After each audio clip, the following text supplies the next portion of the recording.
start sharing my screen. All right. Welcome, everybody, to the Tampa Pardot community group. We have a really cool presentation today talking about the thing that frustrates a lot of people sometimes, that being the B2BMA, because it's very powerful, but also not terribly well documented, and the use cases can be frustrating sometimes, because it is certainly not like traditional reports and dashboards where those are more click focused. This is definitely tends to be more code centric. B2BMA does. So you can do a lot more with it, but the learning curve is significantly larger, I would say, with B2BMA than just with a traditional report or dashboard. So with that, we have a great presentation today. Great presenter. This came out of something that she reached out to me about a little while ago, about a problem she was having with B2BMA, and I happened to be on vacation, so I was kind of somewhat unavailable, and she managed to work it out herself. I was like, well, great, you worked it out yourself. Do you want to talk about it? She's like, sure. Without further ado, I will introduce our guest here, Alia. Please introduce yourself and take it away.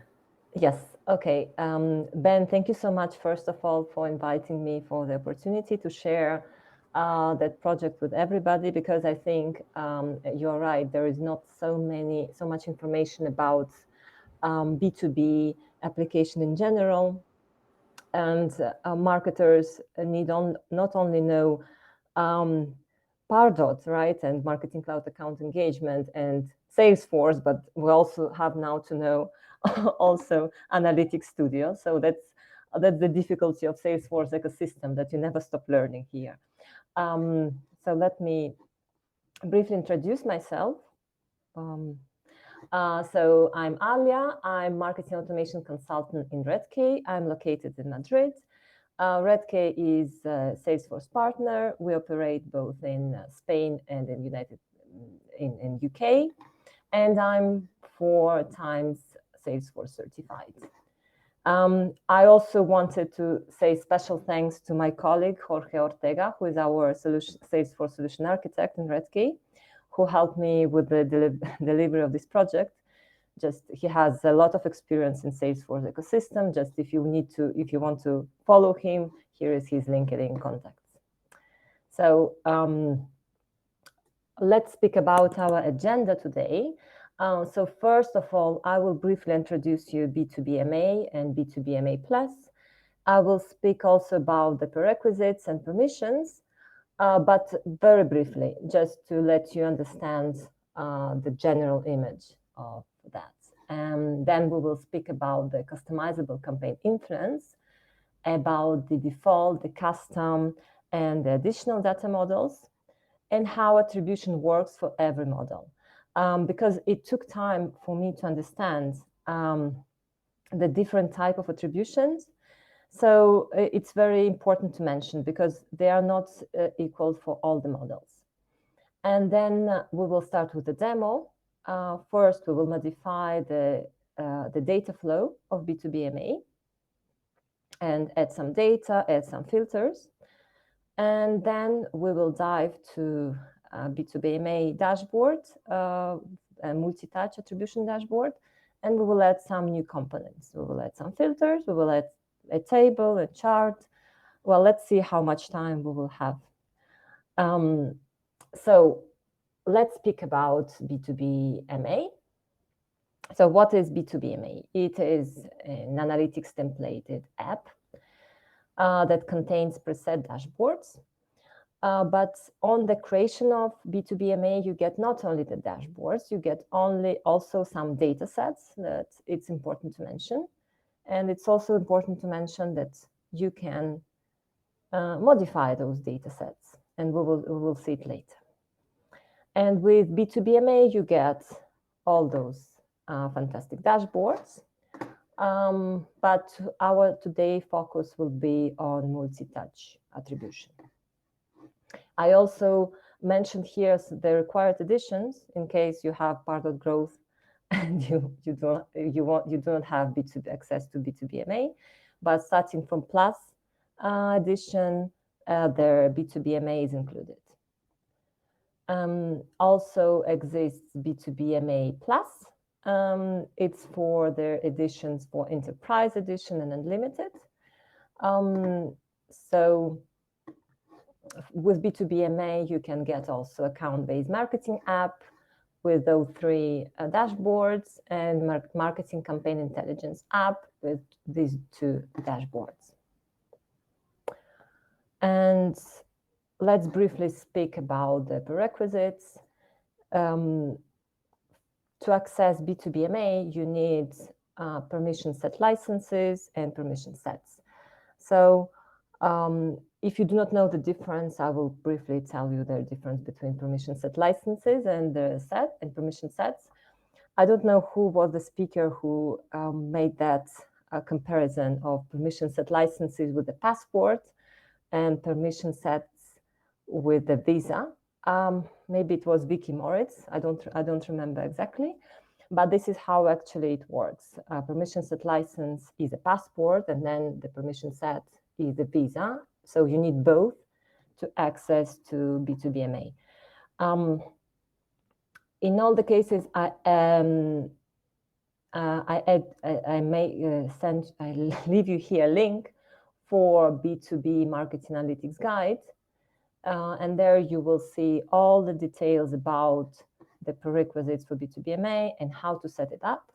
I also recommend you to try to set it up yourself. You can also download the developer edition and do it yourself without any problem. So in this case, you will also have experience of setting up the B2BMA yourself.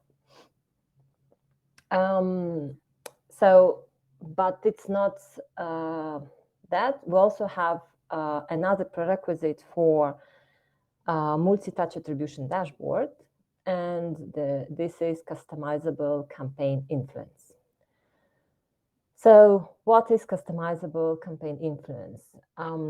Basically, it identifies the revenue share with standard and custom attribution models, and then it updates, you can update manually or through automated processes. There, you can add the revenue share through automated processes to the campaign. And here comes a bit difficult part. It's not a difficult part, but it's a bit confusing because for customizable campaign influence exist different models, and they attribute in different ways. So let's have a look.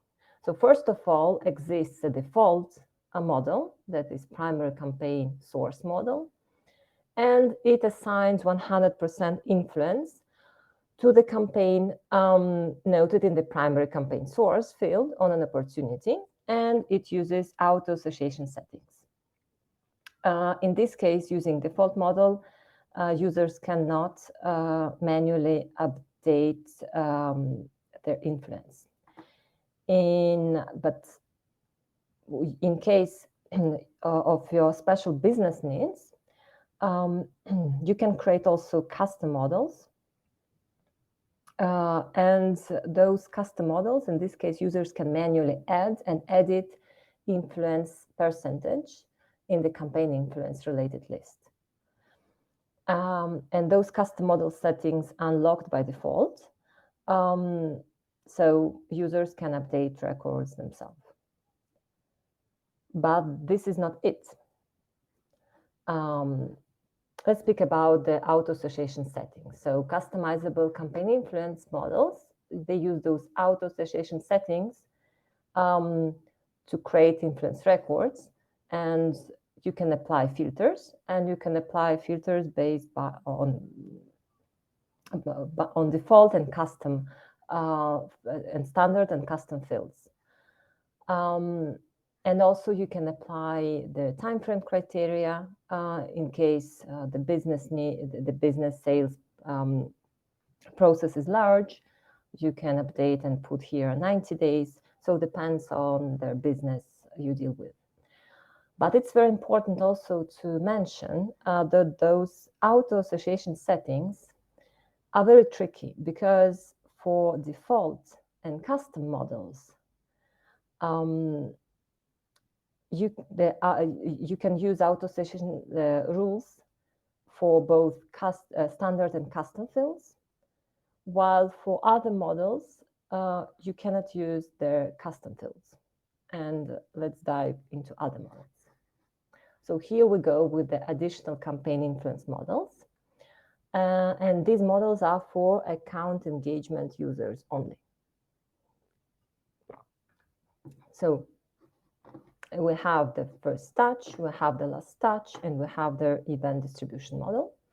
So the first touch assigns 100% of influence to the first campaign. So let's say it's our primary campaign. The last touch assigns 100% of influence to the last campaign the prospect touches before an opportunity is closed. And event distribution assigns on equal percentage the influence to all the campaigns the prospect touches during the journey. And important again to note is that auto-association rules for these models support only standard fields. And later we'll come back to this, and we will see how can we exclude maybe some custom fields from here, from the attribution. And then there is another model, and this is the data-driven model. It's Einstein attribution. And it combines campaign influence with Einstein's intelligent analysis, and it assigns campaigns assigns campaign based on that. So, and here important to note that the touch points include tracked engagement activities on an account engagement prospect, or as says cloud campaign members with responded status, while other models include all the members with all the statuses. Here it considers only the responded status and also their activities of the prospects. And here, important to understand that multi-touch attribution dashboard cannot be created if there is no campaign model in place, because this is very important to understand that you need to follow your strategy and campaign strategy, set up your hierarchies before you really will be able to understand their marketing attribution. That's why what I say always to my clients is that first they need to set up campaigns and their operations, because if they attribute their incorrect assets to an incorrect campaign, the model just won't work. And here we arrive to the demo time. So let me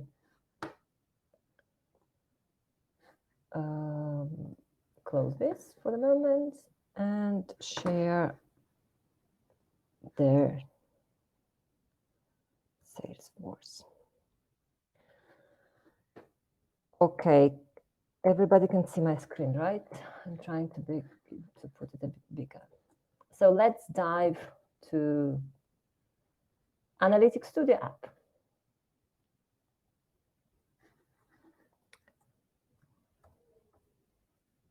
I'm going to make it a bit bigger so everybody can see my screen.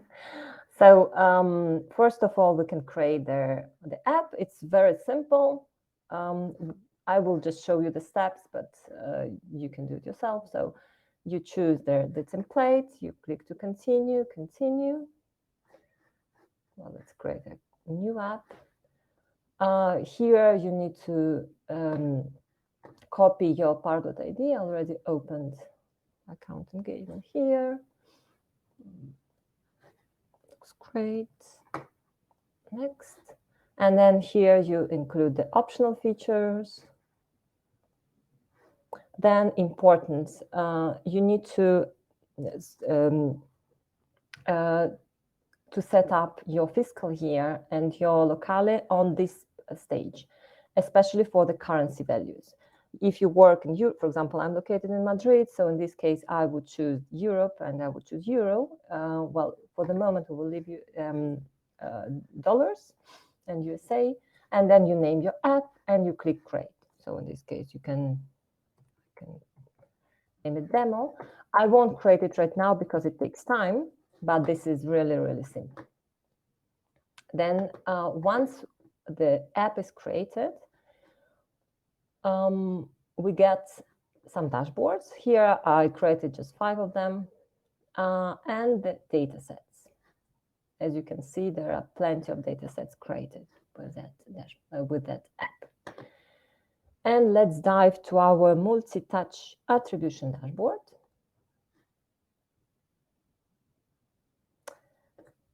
And as you can see, the dashboard is very simple. That's it.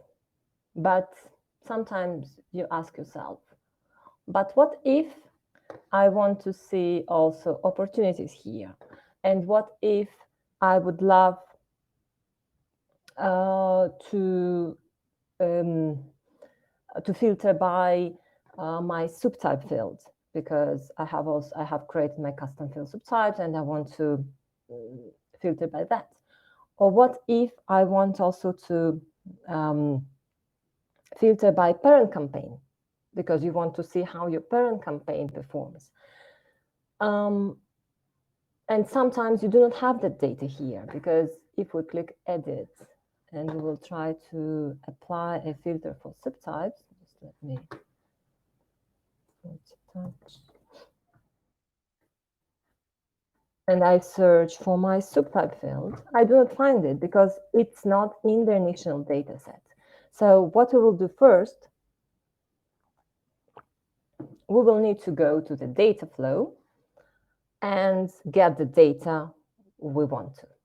So let's go for it. I navigate to Analytics Studio, to Data Manager, and then to Manage Data Flows. Here we go to Data Flows and Recipes, and here are our data flows. So, well, I have several ones because I was preparing for the webinar, but this is the default one that is created with their dashboard. So first of all, when I first opened it, I was afraid. I tell you the truth. But now I finally understood how it works. So do not be afraid. You just need to understand the main points of those data sets and how the data is aggregated in the data flow. So if you're afraid to make changes right here, what you can do, you can download the code. So let's download it, and you can create your data flow from scratch. So let's call it demo, and let's upload the data flow we just downloaded. So here it is. We already have our data flow. So first of all, what we want to do, as I mentioned, we want to add some custom fields. We want to add subtype. We want to add parent campaign. And I also want to exclude the campaigns that are marked with the field exclude from marketing attribution. So because let me just,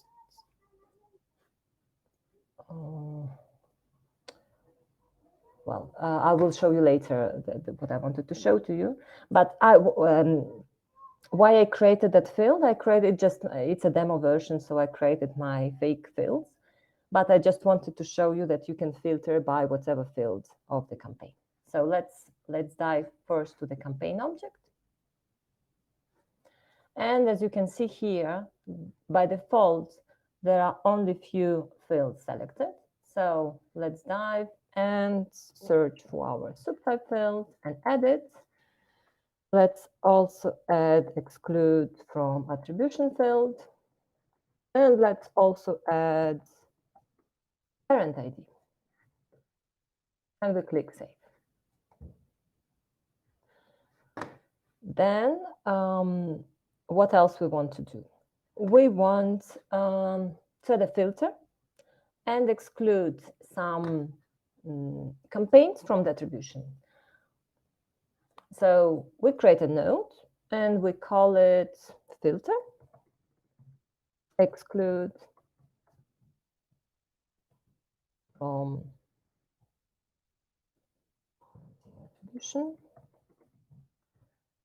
And the source will be the campaign node, this one. And the filter is this one. It's a very simple one. So what we're basically saying, please exclude from attribution, exclude all the fields that have exclude from attribution with the value true. Okay, and we create the filter.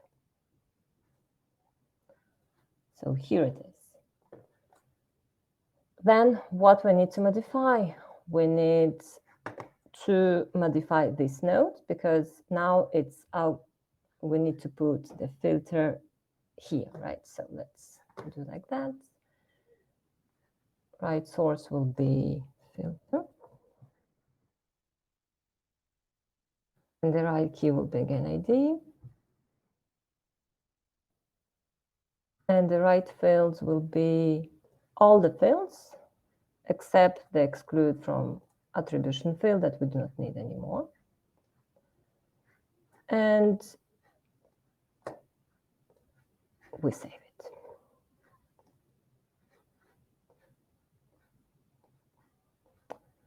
Okay.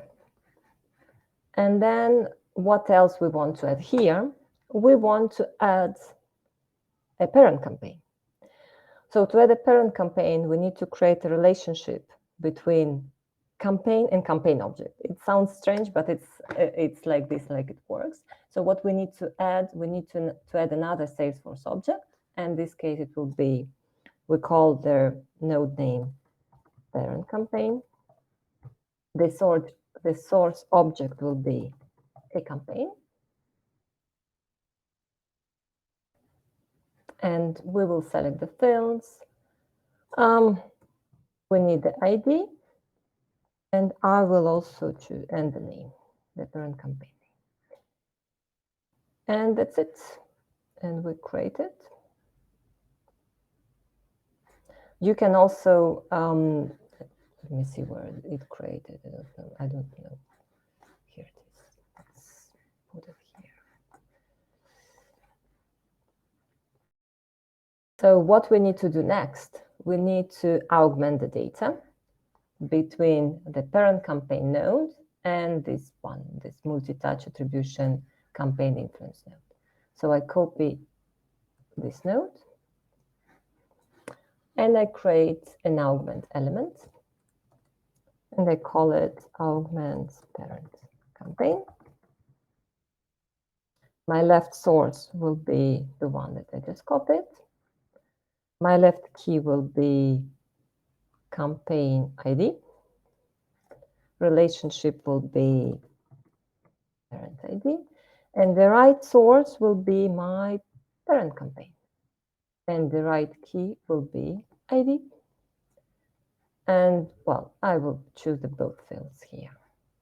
Great. So the last step here is that the multi-touch attribution has to be created from the source node that is augmented campaign, and we save it.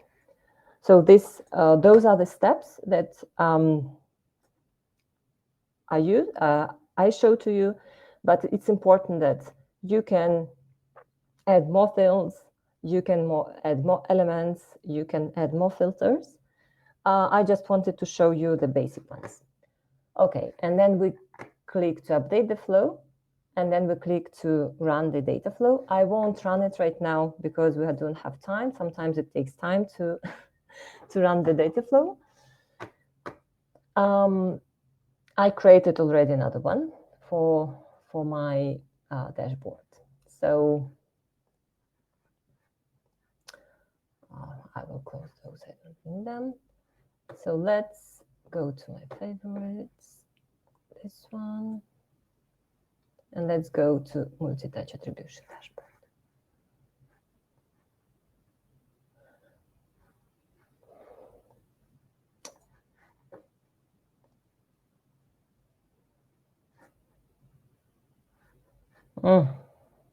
It's opening me a data set. Sorry. Multi-touch attribution. Sorry, I was clicking on data set without noticing. So this is our multi-touch attribution. And what we'll do next? We will now use all the data that we just created to create some additional filters and additional components. So first of all, what I recommend you to do, I recommend you to clone your dashboard in a new tab. So here we are. The dashboard is cloned. And what we will do next, we want to add some additional filters here on the top. And we want to add some additional elements here on the bottom. So let's dive into it.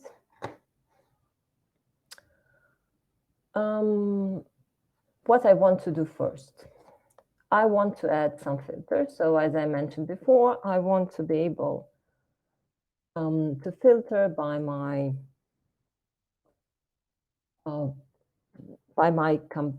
parent campaign name and by subtype. So let's copy the element.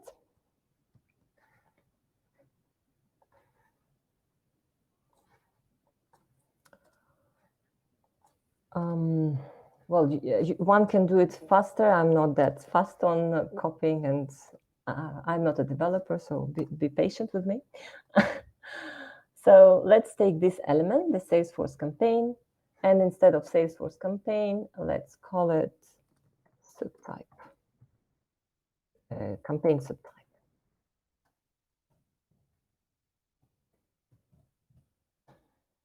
And let's dive into the filter.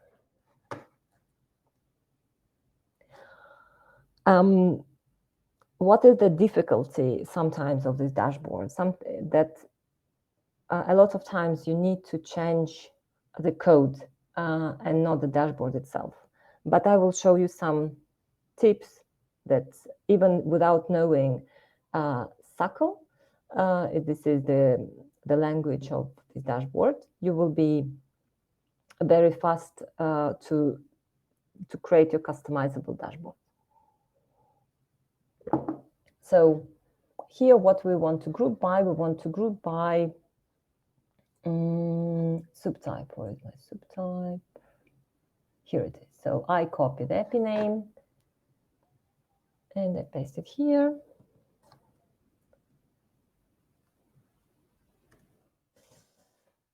Also paste it here.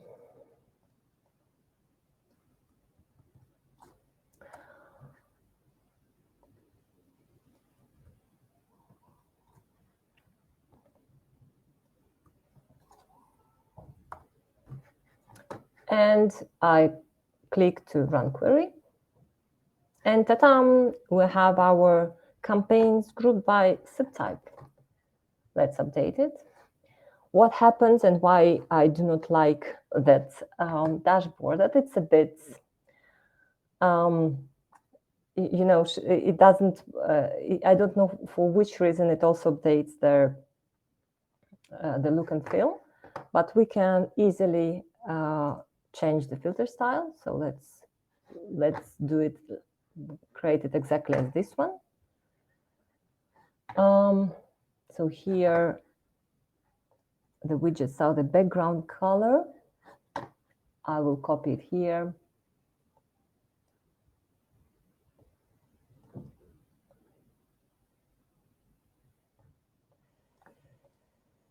Oh, sorry for that. Yes, I will zoom now. Sorry for that.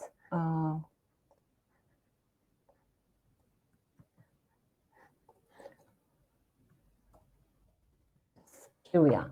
So now you can, we created a filter for campaign subtype. Let's preview it.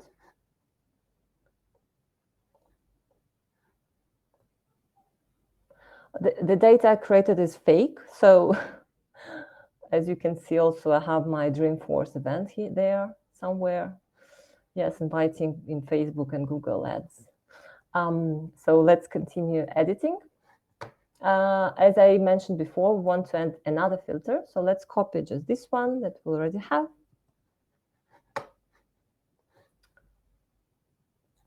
And instead of campaign subtype, we call it parent campaign filter. Again, we dive into their code. And what we need to copy our parent's ID name. So let's copy the API name. And again, we modify the filter.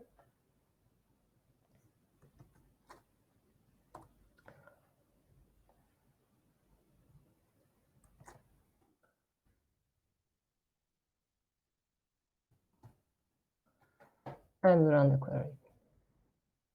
Okay, so here we have our two parent campaigns and we update it. Let's preview again. Here we go. We can filter by parent campaign. Let's continue editing. So what else we want to see on the attribution dashboard? Sometimes we want to see the number of opportunities we generated and the number of opportunities we generated. So, well, here there is an element that shows the changes over time, but as it's a demo version, I have no data basically. So let's create another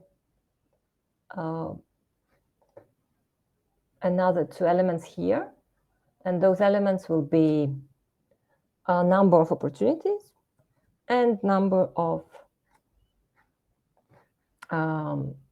closed won opportunities. So let's dive into total value. Instead of total value, we'll call it total ops.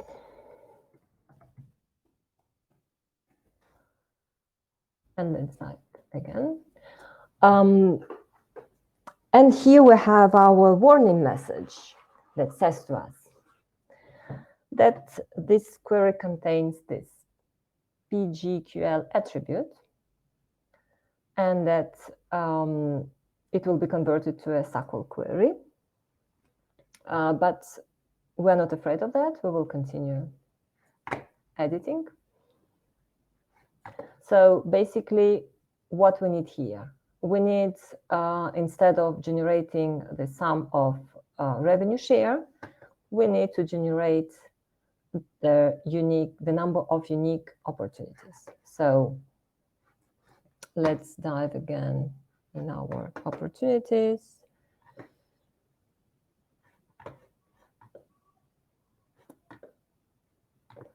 Let's take the opportunity ID.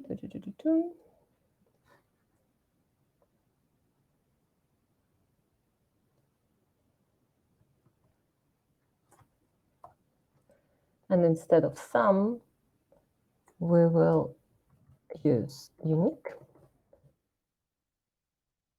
And here, sorry for that, sometimes. And here also opportunity ID. And let's run our query. So now we have 12 opportunities that were generated by their campaigns. Let's update it. And you see again, the styles, we need to change them manually, unfortunately. I don't know why it's happening. I already remember by heart the size of the of the fonts. Okay, and now what else we want to do? We want also to create an element for the one opportunity. So let's create that element. So let's call it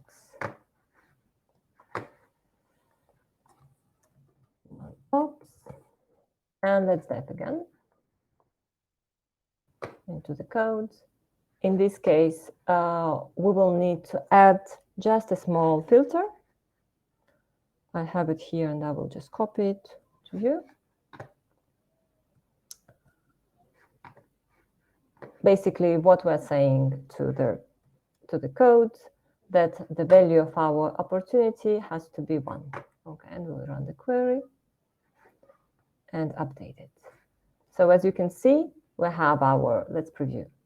We have our total opportunities and total one opportunities. Then when we dive into every campaign, we can see the number of opportunities generated and the number of one opportunities. Okay, let's continue editing. What else? Questions? Because I'm sorry, I do not see all the time the screen. If you have any questions, please, I'm here to answer. But let's continue changing the dashboard and adding some other elements. So let's create a chart element, because what we want to see also the accounts of those opportunities. So let's create a chart. And here, what is the point of this dashboard? That once I will show you that we will need to copy and paste a code here. And once we copy and paste, we cannot modify it. We cannot modify the dashboard from here. But what I do normally, I first create my elements here, and then I paste a piece of code here. So let's first create the element. What I want to do is I want the sum of my, important. Here, when you create a new element, you need to search for a correct data set. So in this case, we use the multi-touch attribution. Here it is. This is the data set we need to use. And what do I want to see? I want to see the total revenue. And I want to see it by accounts and by opportunities. Here, I do not like how the chart looks like, so I will change it to this view. So now we see all our accounts and the opportunities generated for every account. And for the moment, I click Done. But what I want to show to you is, and this is very important part, when I click to preview,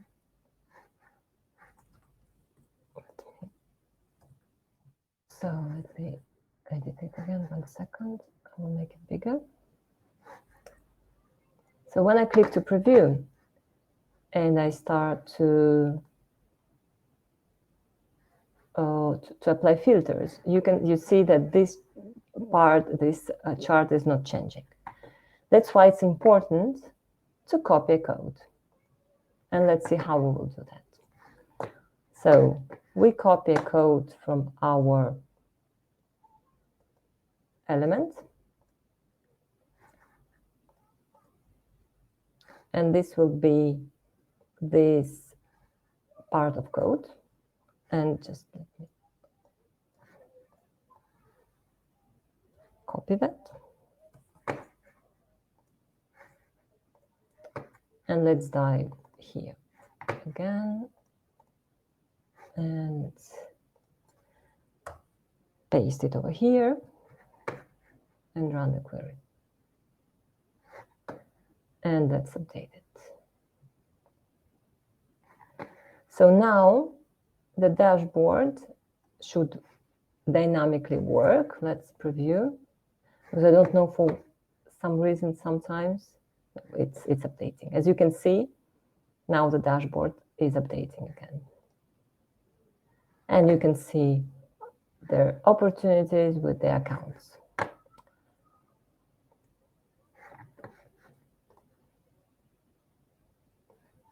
What else I wanted to show to you, if we have time, I think we have still time, you can also change the style of the chart in case you want to make it look more to make it look more pretty. So let's put it dark like this and change the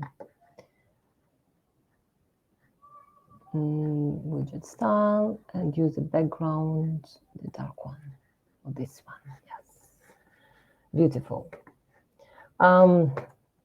Yes. And what other element we can add? We can add also a table to the dashboard. So let's create another element here.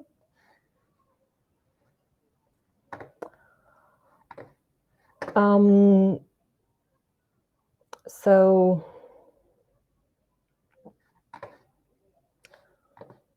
here I want to group that dashboard by opportunities.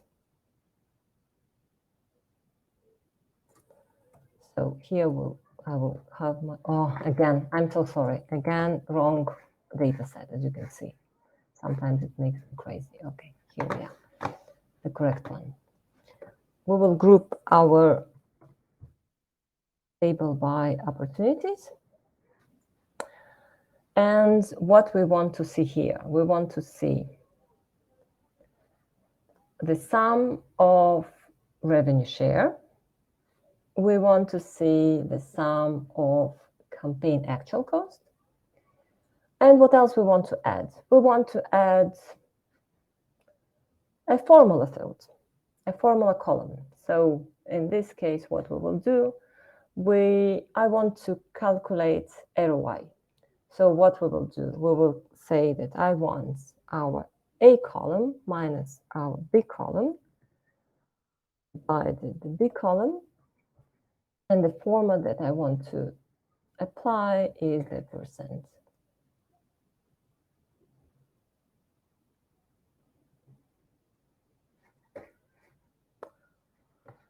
So, but what, and let's create a table.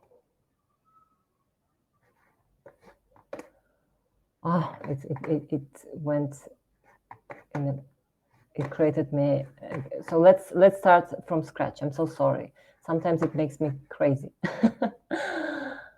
Okay, so let's start from scratch. Again, we want our opportunities.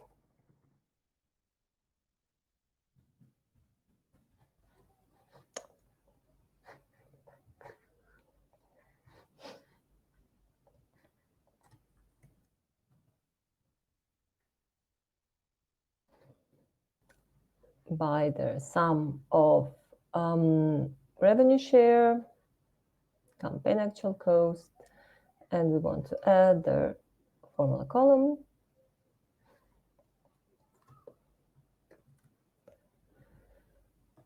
So let's do it again.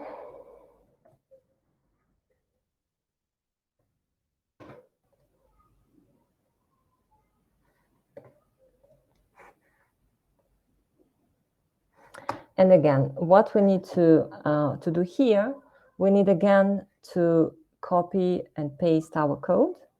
So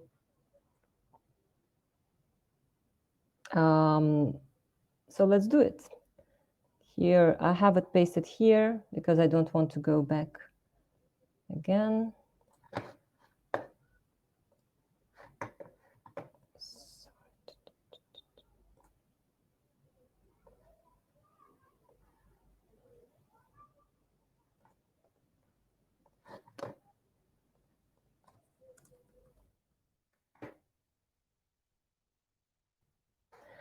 And what happened when I run this query? Sometimes the columns, instead of calling themselves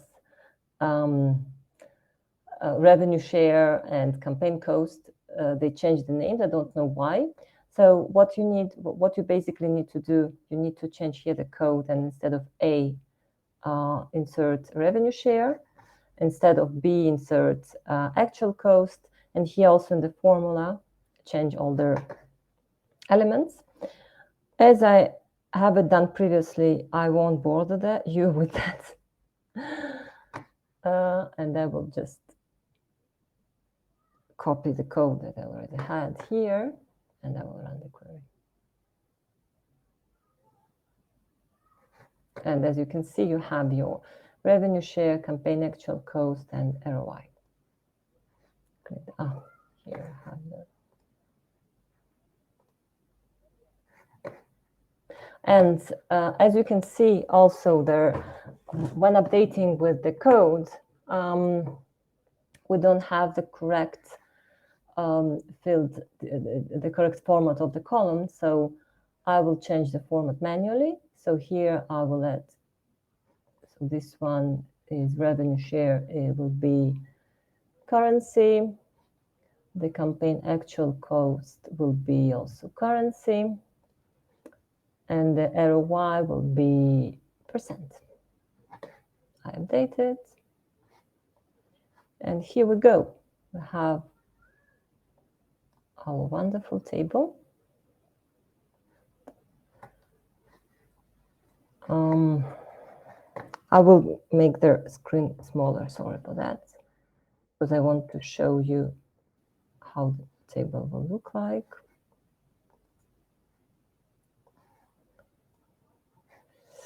And what we'll also do, we will we'll fit it to widgets. So that's it.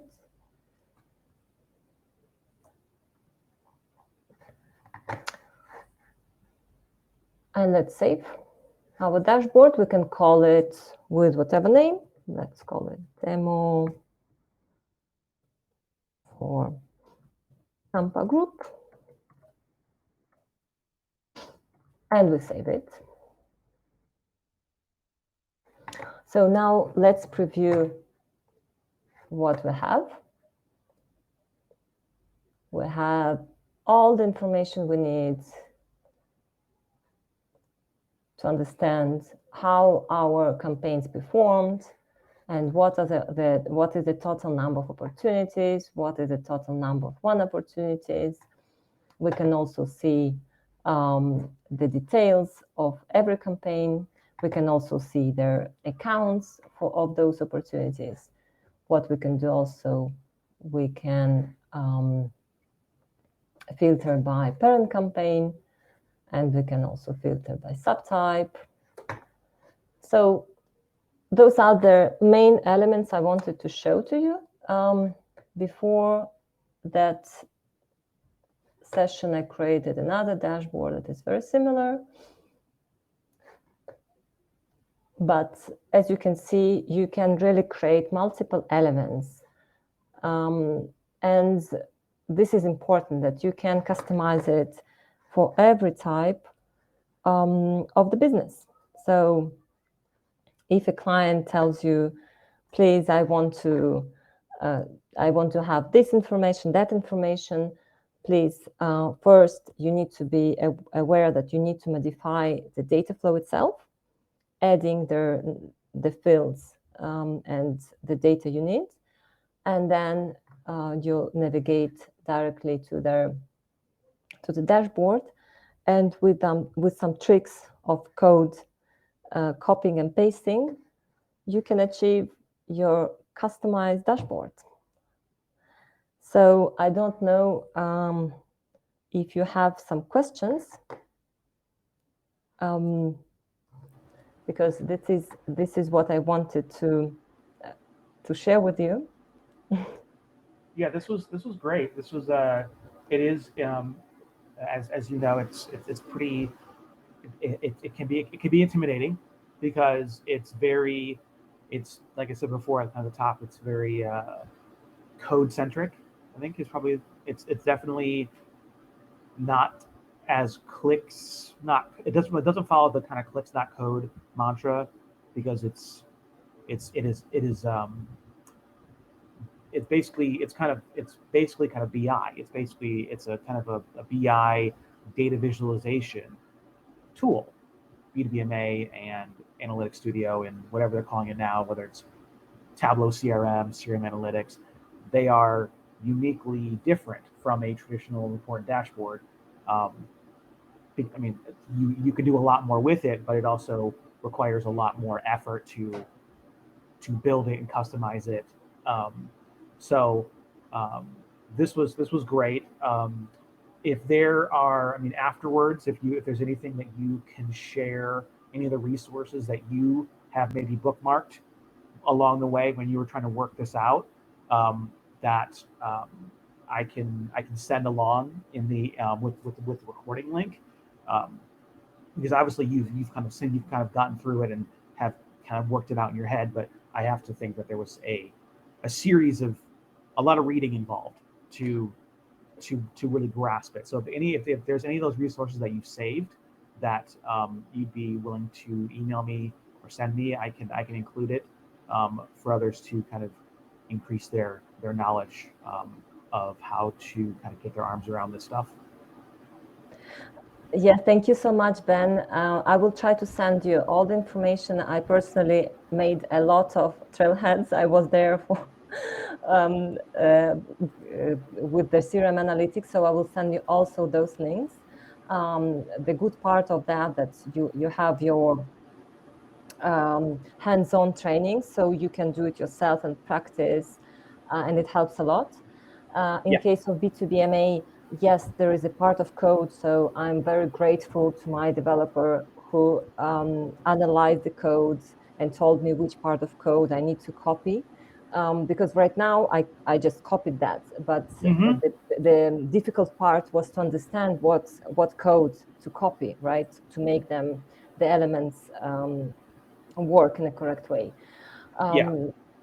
So, and also for sure, when you dive into the data flows, I see the comment from Brandon. Yes, when you dive into the data flow, sometimes you just do not know from where to start and from where start modifying the data, right? So the good part of all that is that you're not afraid, you won't break anything. So I really in this case, it's not Salesforce. You're not changing any settings. So do not be afraid to copy the data flows, to dive into data, to make changes, to make mistakes, because I did a lot of mistakes before. So it needs practice. Exactly. The data flow is probably the most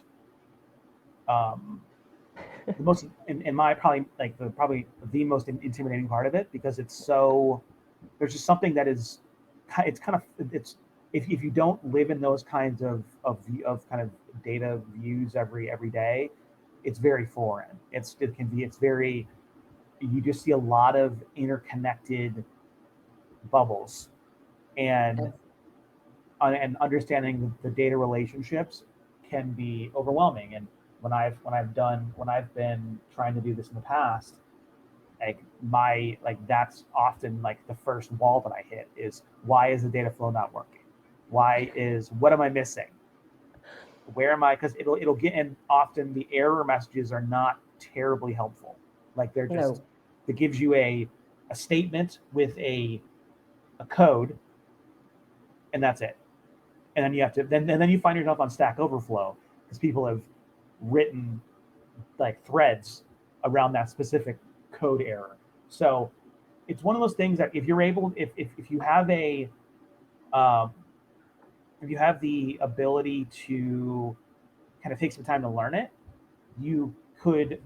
I mean, it's one of those things that if you have the desire to learn the kind of Salesforce reporting outside of traditional reports, and you're not afraid of the code, it's a great thing. It's a great skill to have, especially for Pardot, and because B2BMA is meant to marry the data between the marketing data and the sales data in ways that you're not really able to do with the traditional reporting dashboard.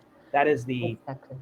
That's kind of the pitch. That's kind of Exactly. when they explain it is like, this is what makes B2BMA useful, is because you can do data manipulation at a level and at a scale that is just simply not possible with the traditional reporting dashboard.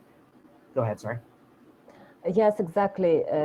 What I wanted to tell you is that I'm also creating other type of reports in that are not out of the box.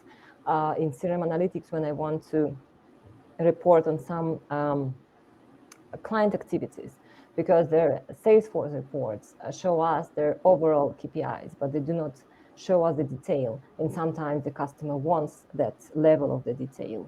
So it can be done only with CRM Analytics, because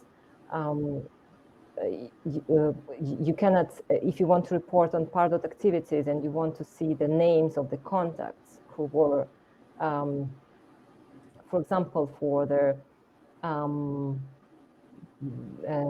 for the forms that submitted the forms of form handlers, in Salesforce, the report shows you only the first touch form handler, right, and the overall submissions. But if you want to dive into the detail and to see who exactly submitted that form, Yeah. and not as the first touch, right, as the second touch or the third touch, you need to create those reports in CRM Analytics.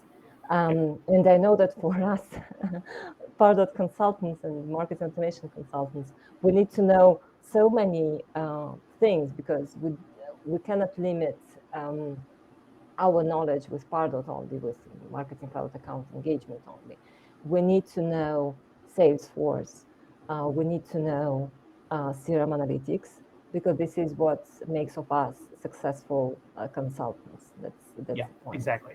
Yeah, I mean, nowadays it's not just being, oh, I'm really good in Pardot. It's like, okay, well, are you functional? Are you at least functional in core?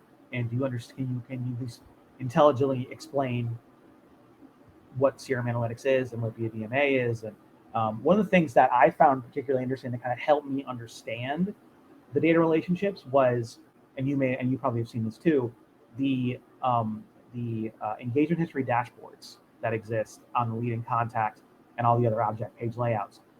The engine of that data is in B2BMA. Like the actual data flow, the data connectivity elements are there.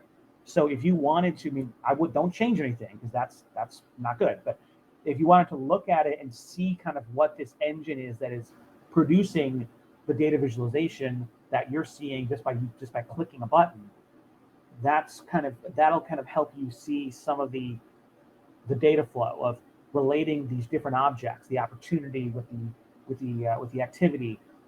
But it's in there, I think, as engagement history. So I think it's like the name of it is pretty obvious for what it is. And you're exactly right. Like the thing that's frustrating is, I've been asked many times, I need to see a report of everybody who individually clicked on something. Show me a report of all the people who opened this email. And I'm like, here's the problem: is that the object syncing between Pardot and Salesforce only gives me aggregate data. I can only tell you how well all these performed in aggregate. I can't tell you that me and Alia and Brandon and Luke and Brett, and I can't give you that list. But that is possible in B2BMA, which is bizarre. You'd think it should be I hope that one day it becomes available, but in those type of scenarios where you get asked for specific deliverables, like I need to see a list of all this stuff, that is where B2BMA could come in and help. Yes, Ben, there are two questions. So there is a question from Shanika. She asks me if I linked to Salesforce reports to double check the data. Yes, but be aware that in Salesforce, the data will be a bit different because it will use those attribution models, and it will be and it will use their those rules, right? The association rules. And as I mentioned before, you can filter in the association rules only their standard fields, but you cannot filter the custom fields. So in this case, what we did, for example, in the data flow, we filtered by the custom field that was excluded from market attribution, right? So in this case, the data won't match because in Salesforce, the data will be for all the campaigns with that, even if they are marked like do not consider for market attribution. In Salesforce reports, they will count. That's why it's very important to understand how their customizable campaign influence works. It's really a bit confusing because association settings work for one model, but they do not work for another model, and then they work in one way for one model and in another way for another. So I will share their presentation with Ben, and also I have the guide for customizable campaign influence. I recommend to read it and to understand how those models work. Ila Yamaran, I don't know if I pronounced it correctly. Exactly, this is what we were speaking now with Ben. If you want this level of data, you need to dive to CRM analytics because you won't get the data with the standard Salesforce reports. You need CRM analytics for that. Okay, I don't know if you have more questions. No, I think that about covers it. Thank you so much for doing this. This was super detailed and super helpful. And yes, this is recording, so I will be publishing the recording, and I'll share with everybody. Yeah, if you come up with something else that you want to share, you open invitation. Just feel free to reach out. You're welcome to present in the future. This was great. But yeah, and thank you everybody for joining and taking time to meet up with us. I think we peaked out at like 22, 21 people, which is pretty great. I'm pretty happy with that. So yeah, thanks again, everybody, and have a good rest of your day, morning, or evening, depending on where you are in the world. Thanks, everybody. Bye. Thanks. Bye. Bye, Ben. Thank you very much. Yeah, you're welcome.